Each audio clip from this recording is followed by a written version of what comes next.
Hola, sean todos bienvenidos a nuestros estudios de la Palabra de Dios que estamos haciendo los jóvenes del Centro de Oración Familiar. Les invito a que nos acompañen, busquen sus Biblias, instalen las aplicaciones en sus celulares y aunque estamos socialmente distantes, no quiere decir que no podemos estar juntos y que no podemos estar unánimes. Entonces vamos a congregarnos y no vamos a dejar de hacerlo como muchos tienen por costumbre, sino que tenemos que hacerlo de esta forma porque tenemos que evitar la propagación del virus, pero aún así podemos estar juntos y unánimes. Así que busca tu palabra.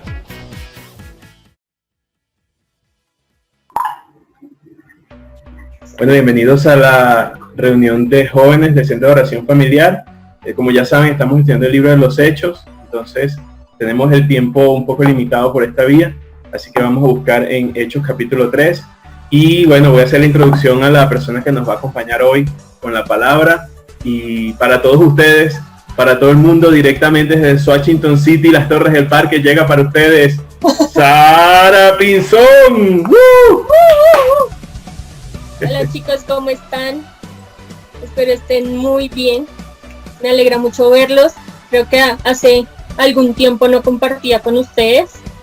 Me había alejado un poco, pero pues Dios sabe por qué lo hice y el por qué estoy volviendo otra vez de nuevo con ustedes. Desde que Elvis me dio un poco de temor, pues primero porque no había vuelto, pero Dios sabe cómo hace sus cosas. Y como me dijo mi papá, si él le dijo que hablara, fue por algo.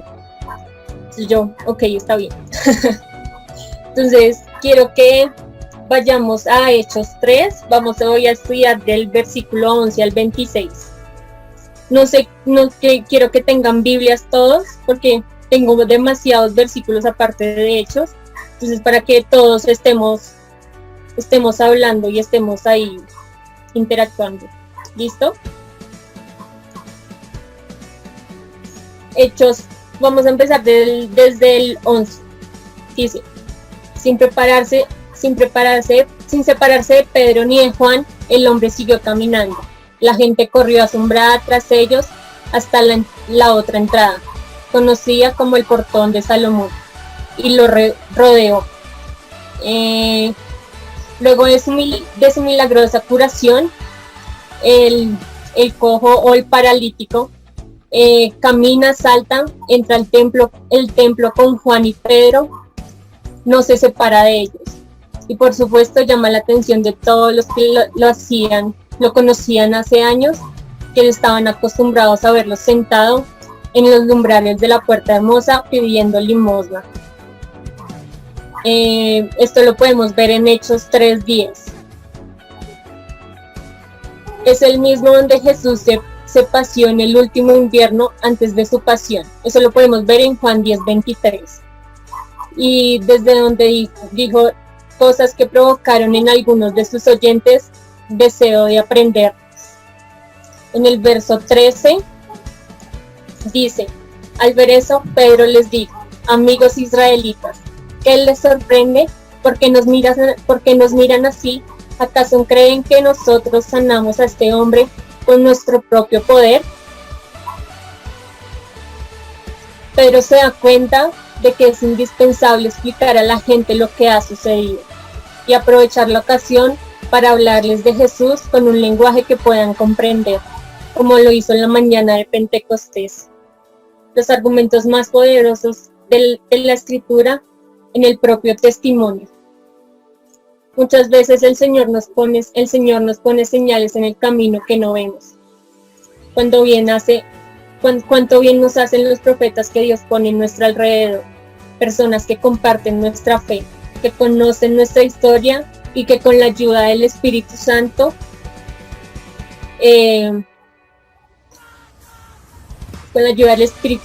que ha derramado en ellas de modo especial el don de consejo, nos ayudan a ver y a entender lo que Dios está realizando en nuestras vidas. El cristiano que quiere creer en su vida de fe requiere necesariamente de la ayuda de un director espiritual, es decir, de alguien maduro en la fe que lo ayude a descubrir y a responder a lo que Dios le ha manifestado cada día. Me sorprende como cuando dice amigos israelitas, ¿qué les sorprende? ¿Por qué nos miran así? ¿Acaso creen que nosotros sanamos a este hombre con nuestro propio poder? Pedro habla tal como lo hizo en la mañana de Pentecostés, para que la gente no cometa un error. No quiere hacer caravana con sombrero ajeno. No aprovecha la ocasión para dárselas de poderoso. Poner un puesto de curandero y empezar a cobrar. Pedro y Juan se sienten observados, se sienten admirados. Seguramente escuchan murmullos de aprobación por donde van. Qué tentación dedicarse a disfrutar la admiración del pueblo, en vez de aprovechar un poco para obtener privilegios, obtener favores, un sitio respetable. Es la tentación que enfrentamos los creyentes cuando el Señor nos permite servir de instrumentos para algo, y en lugar de mantener siempre la conciencia de esto, y por ello la humildad y la gratitud, nos empezamos a creerlos muy. No nos apoderamos del ministerio que realizamos y perdemos piso. Contra esta tentación hay un remedio, el de tomar conciencia que somos solo sarmiento y que Cristo es la David, y que sin Él no podemos hacer nada. Eso lo vemos en Juan 15:5. Nadie puede gloriarse de lo que haga, porque todo lo que hemos recibido es del Señor. Recordemos las palabras de Pablo. No hay nada de lo que hagan ustedes más importante, que lo que hagan ustedes es más importante que otros. Todo lo que tienen lo han recibido de Dios. Y si todos se lo deben a Él, ¿por qué presumen como si ustedes lo hubieran conseguido? Esto lo podemos ver en 1 Corintios 4:7. Pedro ha aprendido una lección que le costó lágrimas aprender. Que si no puedes esperar más que debilidad, de Dios viene la verdadera fuerza, de Dios viene todo. Sin Él, Pedro no sería nada. Cuando alguien se cree fuerte, enseguida se pone en manifiesto su debilidad. En cambio, cuando alguien se reconoce débil, depende del Señor, lo espera todo y lo recibe todo de Él. Ya lo decía Pablo, cuando estoy débil, entonces es cuando fuerte soy, en 2 Corintios 12:10. Quiero que anoten todos estos versículos y sería muy bueno que todos los estudiáramos en la casa. Como en Pentecostés, Pedro se dirige primero al pueblo escogido por Dios, el designado por él a llevar la salvación a todo el mundo. En el verso 13 dice: nuestros antepasados, Abraham, Isaac y Jacob, adoraron a Dios, y ese mismo Dios es quien nos ha enviado a Jesús como Mesías, y nos ha mostrado lo maravilloso y poderoso que es Jesús. Pero ustedes lo entregaron a los gobernantes romanos, y aunque Pilato quiso soltarlo, ustedes no lo permitieron. El Dios de Abraham, de Isaac y de Jacob. Empieza Pedro sin duda, inspirado por el Espíritu Santo, según lo prometido en Lucas 12:12, con una referencia que enseguida hace que sus oyentes se identifiquen con él. Se refiere a Dios con las palabras con las que el mismo Dios se dio a conocer ante Moisés, para dar a entender lo que sigue compartiendo con ellos es la misma fe que el mismo Dios, o sea que él está hablando del mismo Dios. Es un discurso que acomoda la manera de pensar de los judíos, invoca el recuerdo de Moisés. En este Moisés llamado para ser el salvador de su pueblo, está anunciada la figura salvadora de Jesús.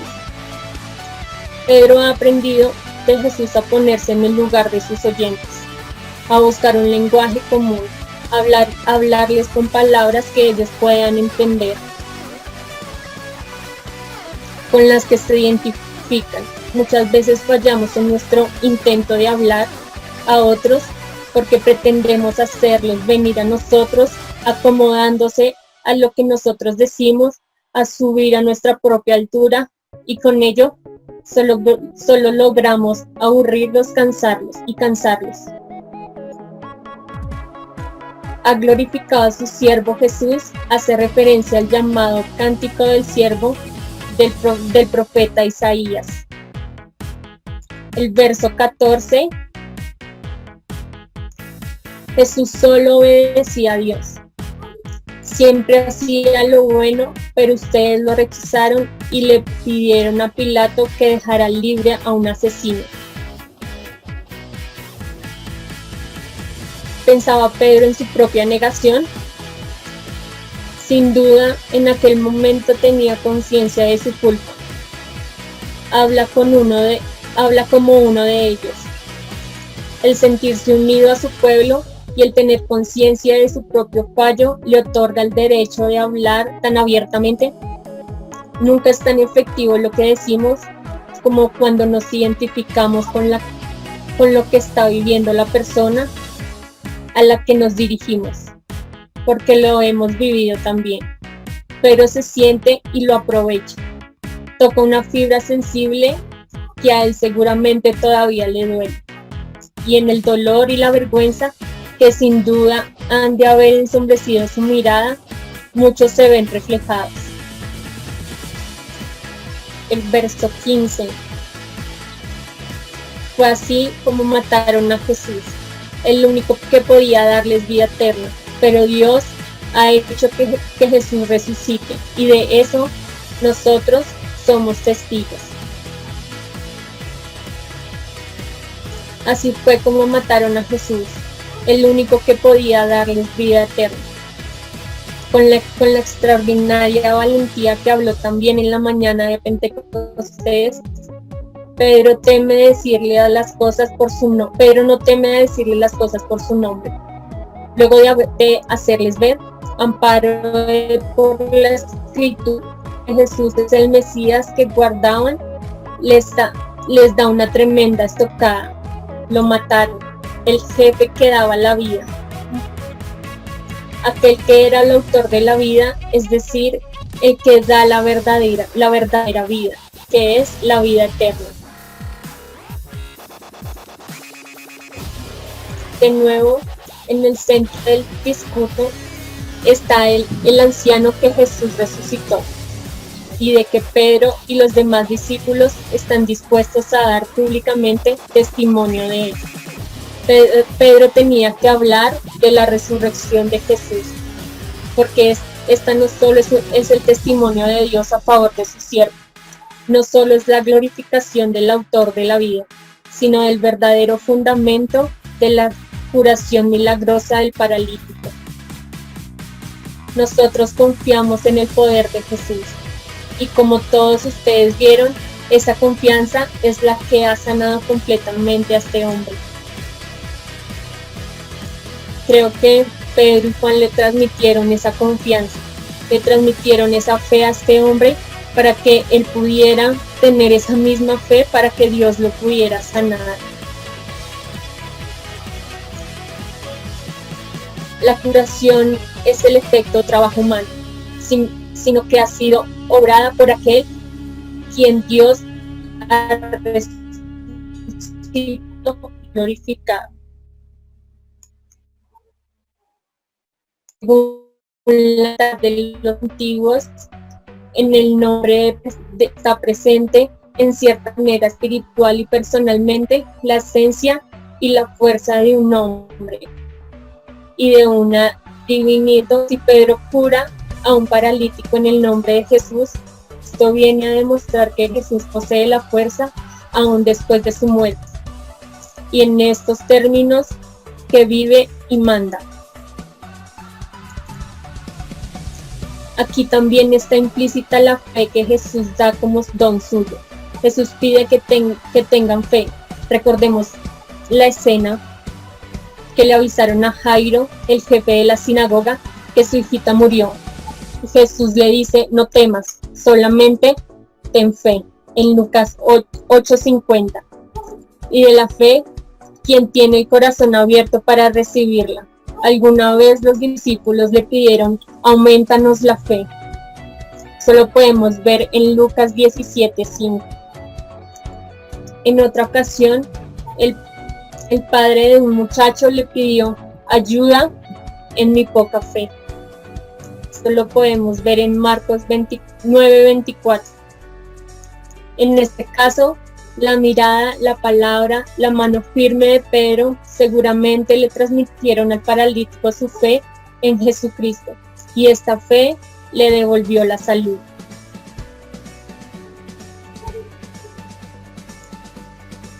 Recordamos en diversas ocasiones los evangelios se dice que Jesús no realizaba milagros cuando la gente no tenía fe. En el verso 17 dice: Israelitas, ni ustedes ni sus líderes se dieron cuenta del mal que estaban haciendo desde la cruz. Jesús mismo dio la pauta para esta frase de Pedro. Pedro ha aprendido de su maestro a no juzgar, a disculpar los errores ajenos. Como Pedro es ahora el líder de los apóstoles, podría olvidarse de sus anteriores caídas y convertirse en el juez de los demás, como pasa con muchos jefes que en cuanto prueban poder y se sienten mejores o superiores que otros. Pero esto no sucede con él. Luego de denunciar valientemente lo que han hecho, elige llamarles hermanos, elige mostrarles compasión. Pedro es un maravilloso ejemplo del perdonado que aprende a perdonar. Creo que de eso debemos aprender un poco nosotros, porque en ocasiones para nosotros es muy fácil juzgar a las demás personas, es muy fácil señalar, pero no vemos lo que Dios ha hecho y lo que Dios ha perdonado de nosotros. Por eso, dejen de pecar y vuelvan a obedecer a Dios. Así, Él olvidará todo lo malo que ustedes han hecho, les dará nuevas fuerzas. Pero ahora, Jesús tiene que quedarse en el cielo hasta que Dios vuelva a hacer nuevas todas las cosas. Esto también lo anunciaron hace mucho tiempo los profetas que Dios había elegido, arrepentidos y convertidos, tal cual pidió Jesús cuando inició su ministerio público. Pedro pide a sus oyentes arrepentimiento y conversión, es decir, cambio de mentalidad, cambio de rumbo, que no se cansen con sus viejos puntos de vista, que se abran a la novedad, que se pongan a ver las cosas con un criterio nuevo, para que vuestros pecados sean borrados, a fin que del Señor venga el tiempo de la consolación. Pedro lo relaciona con una invitación del arrepentimiento y la conversión. El verdadero deseo de Pedro es dirigir esta esperanza que Israel tiene del fin de los tiempos a aquel que en su muerte y resurrección en el último tiempo, por medio de la revelación del Espíritu, fue acreditado por Dios de ser el verdadero y único Salvador. Pedro da a entender que la conversión del pueblo judío apresura la venida final del Señor, la llegada del tiempo de consolación. Envía al Cristo que os había sido destinado. Por segunda vez vendrá Cristo, pero da a entender que el mismo Cristo vendrá de nuevo. El verso 21. No sé si alguien quiere ayudarme a leer el verso 21 de Hechos 3. Sofía o Pamel.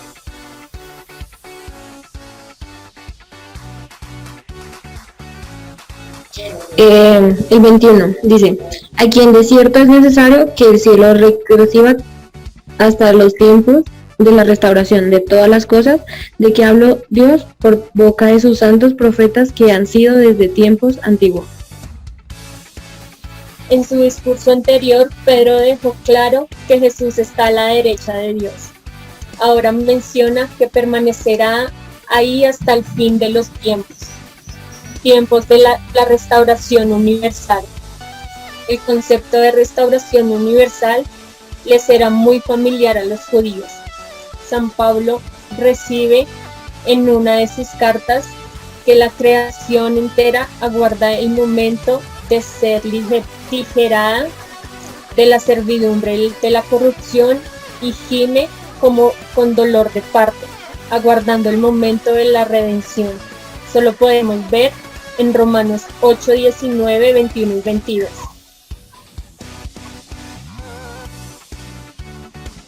Cata, ¿me ayuda a leer el verso 22 y 23, porfa? 22 dice: comenzando desde el bautismo de Juan hasta el día en que entre nosotros fue recibido arriba. Ay, no, perdón, estaba leyendo el que no era. Sorry. ¿Del 22 al 23? Sí. Dice, porque Moisés dijo a los padres: el Señor vuestro Dios levantará profeta entre vuestros hermanos. Como a mí, a él oiréis en todas las cosas que os hable. Y toda alma que no oiga a aquel profeta será desarraigada del pueblo. Pedro está citando a Moisés para hacerles ver que en Jesús se han cumplido las palabras sobre el profeta del tiempo futuro. El 24, Pamel.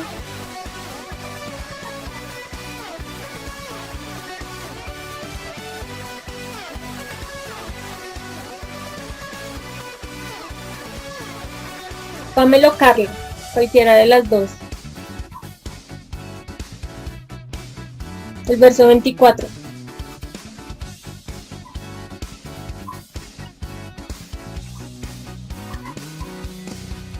Listo, no importa.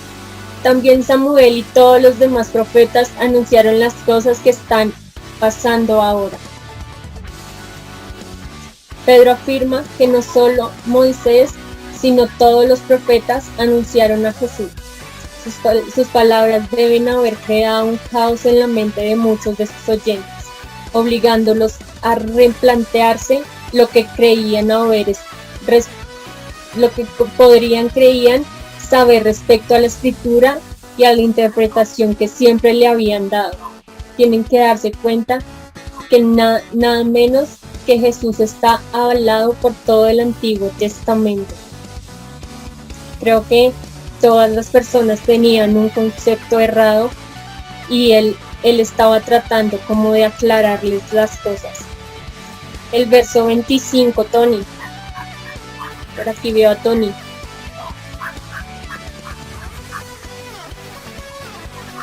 Sí, pero no sé, no escuché en qué parte estaba de la Biblia, así que nada más he escuchado. El 25. ¿Disculpa? El 25, el versículo 25. Capítulo, libro. Hechos 3. Hechos 3. Vale. Perdón es que apenas acabamos de llegar. Sorry. Bueno, espérame ya, yo leo este y tú lees el siguiente, ¿vale? Vale. Hace mucho tiempo Dios hizo un pacto con los antepasados de ustedes y les hizo una promesa, pero ustedes lo tienen, pues todo lo que Dios les ha prometido por medio de los profetas, ahora lo cumplirán con ustedes. Y esta es la promesa que Dios le hizo a Abraham, uno de nuestros antepasados de la tierra, ya por medio de descendientes. Luego de sacudirlos haciéndoles ver, espera un momentico. Luego de sacudirlos haciéndoles ver que han asesinado el Mesías enviado por Dios, les recuerda que son herederos de la alianza, beneficiarios de la promesa que Dios le hizo a Abraham. Esa promesa la podemos ver en Génesis 12, 3, 22 y 18.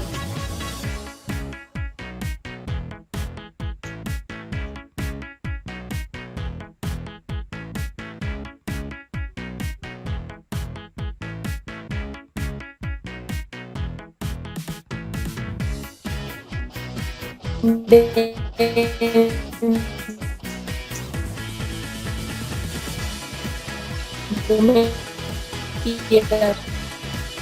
todo.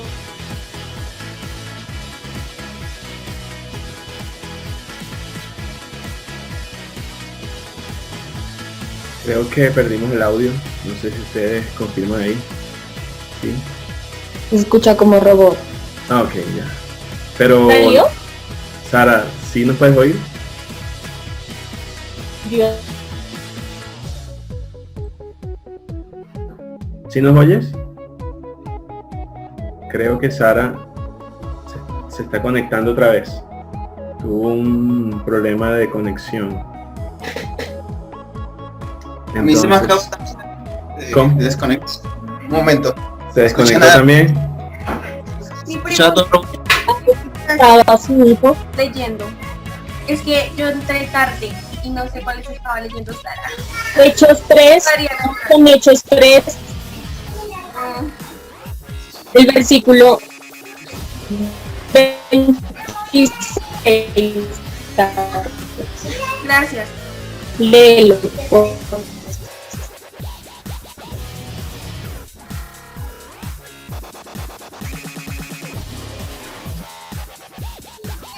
¿Me toca leerlo a mí? ¿El 26? Ok. ¿Sí me escuchan? Bueno, dice. A vosotros Sí, primeramente. léelo. Sí,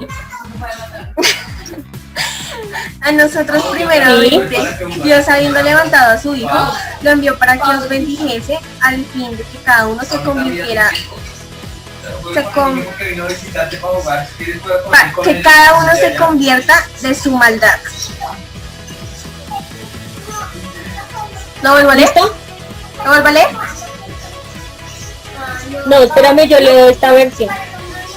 Ahora que Dios ha resucitado a su Hijo Jesús, lo primero que hizo fue enviarlos tres para bendecirlos y para que dejen de hacer lo malo.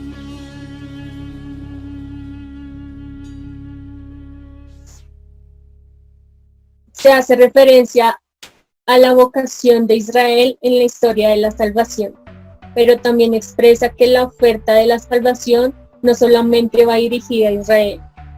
A ellos se les ha ofrecido antes que a ningún otro pueblo. Le ha enviado para bendecirlos, como Jesús, que siempre buscó traer con misericordia y no con amenazas. Pedro les dice que el don extraordinario de la resurrección de Jesús ha sucedido en primer lugar para bendecirlos a ellos, apartando a cada uno de nuestras iniquidades. Pedro les anuncia una de las secuencias de la restauración. Cada uno puede ser apartado de sus pecados, que con ayuda del resucitado pueda derrotar el mal. Creo que este Hechos habla mucho de lo que nosotros queremos empezar a hacer, y es poder hablar como Jesús se dirigía al pueblo, es poder expresar lo que Jesús expresaba a la gente en ese tiempo. Creo que debemos aprender un poco de Pedro y de Juan. El de Pedro en aprender a perdonar, en aprender a no juzgar a la gente por su apariencia, en aprender a ser humildes, en aprender a ver la gente con ojos de amor, como Jesús miraba a la gente. Creo que esto me ha tocado mucho, porque en ocasiones creo que se me ha subido un poco, pero Dios vuelve y me dice: sé humilde, no crezcas, porque en algún momento te volveré a bajar. Y me impactó mucho que Elvis me ponga a estudiar este capítulo, porque impactó mucho mi vida, impactó mucho varias áreas con las que estaba luchando. Y ya, chicos, creo que ya terminé. pensé que me iba a demorar más. Espero les haya servido mucho para sus vidas, porque para la mía, personalmente, me sirvió demasiado. Estudiar Hechos me ha servido demasiado. Vale, gracias Sarita, nos complace realmente tenerte por aquí y compartiendo con nosotros. Yo quiero saber si hay alguno de los muchachos que tenga de lo que acabamos de leer, estudiar aquí en Hechos 2, preguntas, dudas, inquietudes, comentarios, sugerencias o quejas. Catalina no vaya a hablar. Bueno, mientras las están pensando, porque seguramente puede ser que las estén pensando, hay algo que me llama mucho la atención de aquí. Pedro acaba de dar un discurso y se acaban de convertir 3.000 personas aquí. Y no conforme con eso, él podría haber dicho, oye, estamos todos bien, tenemos todo en común, nació la iglesia, son 3.000 personas, la iglesia acaba de crecer, la iglesia está, qué maravilla, pues yo puedo montar aquí una iglesia y bueno, somos 3.000. Él no se quedó quieto, él siguió y fue para el templo, sabiendo que estaban los religiosos, precisamente los que habían hecho el complot político de meter preso a Jesús para que lo mataran. Entonces él sabía que estaban allí y él sabía que se estaban enfrentando justamente al poder político religioso de esa zona. Y cuando habló de la profecía acerca de Jesús, le estaba dando en el corazón del ego del judío, que además sabía mucho de historia, indistintamente de quién fuera el judío. Todos ellos se saben la historia del Pentateuco para nosotros, que son los libros de Moisés. Ellos ya se la sabían, entonces él no se quedó quieto con los 3.000. Fue para donde estaba el poder religioso, el poder político, y además también les habló de las profecías, lo cual le dio en su propio ego. Es decir, que él sabía que eso que estaba allí, Dios iba a obrar a través de eso, y él no fue cobarde, él fue valiente, fue atrevido, y fue hasta un sitio donde le podían pasar cosas malas a él, porque le acababa de pasar a Jesús. Él no le importó, y no le importó que lo pudieran rechazar. Y él sabía, este milagro que ocurrió antes de haber sanado el cojo era para llamar la atención de ellos, y ellos estuvieran prestando atención a lo que él dijera, y lo que él dijera allí no solamente serviría para que se arrepintiera la gente, pero también serviría para juicio, porque sabemos que 70 años después, este templo donde estaban ellos, 70 años después, un poquito menos, fue destruido, más o menos como 40 años. Entonces, para el año 70 más o menos, 70 alrededor de Cristo, fue que se destruyó este templo. Entonces sirvió para que se convirtiera la gente y también sirvió como palabras de juicio. Yo quiero decir algo. Es que me impactaba pensar en Pedro después de que Jesús pues ascendió, porque bueno, vemos y conocemos que él lo negó. Y por temor, bueno, cuando arrestaron a Jesús, él negó 3 veces que lo conocía. Y me impacta, primero porque podemos ver, podemos conocer uno de los atributos y podemos conocer un poco más a Dios. Y a Dios no le importó, a pesar de que Pedro haya pecado, haya cometido un error, seguirlo utilizando. Entonces eso me impacta porque realmente la misericordia de Dios sobrepasa todo entendimiento. Y de Pedro también entender que bueno, Dios en esta semana me ha estado diciendo como no te sientas mal por las pruebas, no te sientas mal por tu debilidad, porque a través de esa debilidad yo te estoy perfeccionando poco a poco.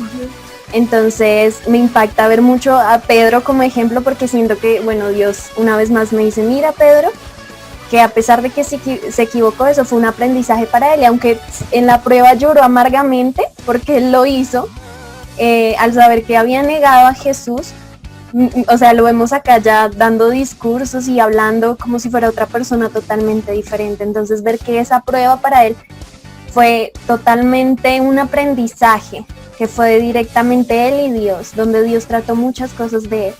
Y ver que ahora no le importa frente a quién se tenga que amparar y decir la verdad porque la estaba diciendo, de verdad que me impacta mucho. Y ahora Pedro también se volvió un amigo.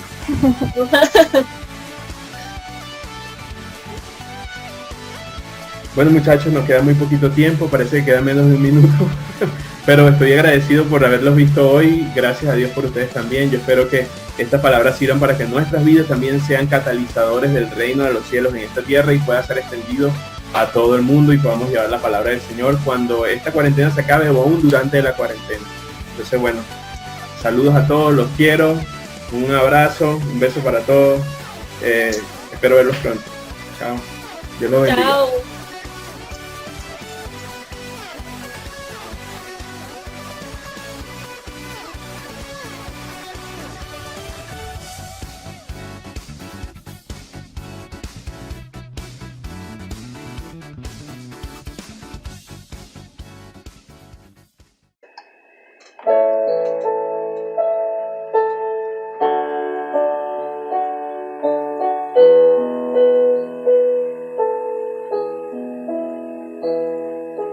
Yo quiero más de ti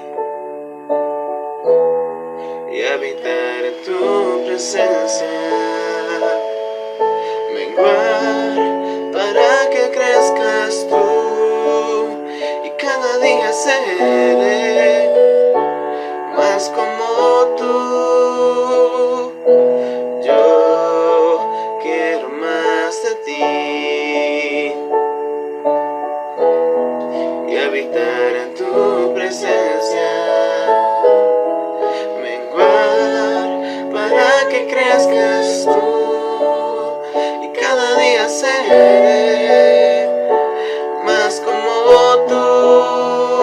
Quebranta mi corazón, quebranta mi vida, te entrego mi voluntad a ti. Todo lo que soy, Señor, todo en cuanto tengo es tuyo. Quiero menguar para que crezcas tú.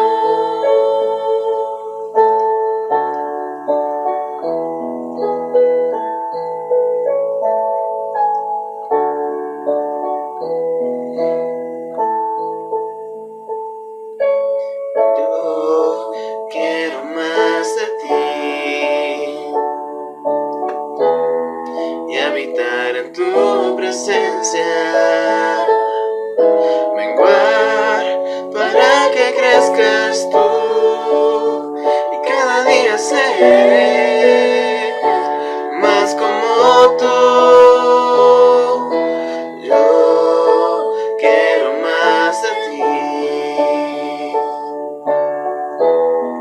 y habitar en tu presencia, menguar para que crezcas tú y cada día seré más como tú. Quebranta mi corazón, quebranta mi vida, te entrego mi voluntad a ti. Todo lo que soy, Señor, todo en cuanto tengo es tuyo. Quiero menguar para que crezcas tú.